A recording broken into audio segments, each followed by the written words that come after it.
nggih tolak balak niku nggih sedekah. Ayo dulur do sedekah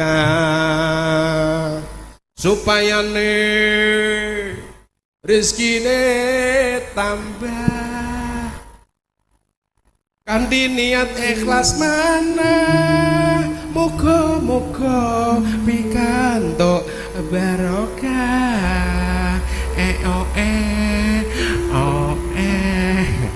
do nyantuni anak yatim uga marang fakir lan miskin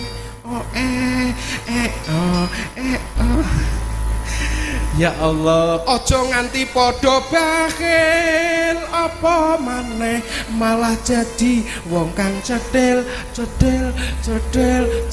lala cedhil lali janjine jarine bandane disedekahke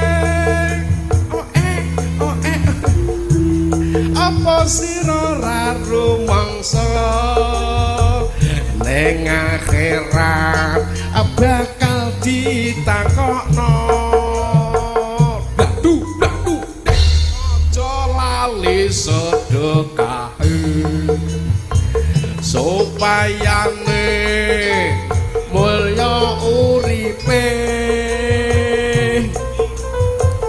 ditebihna pancabaya ning akhirat bakal munggah swarga ting ting. Ayo ditarik kasidah gamelan santri.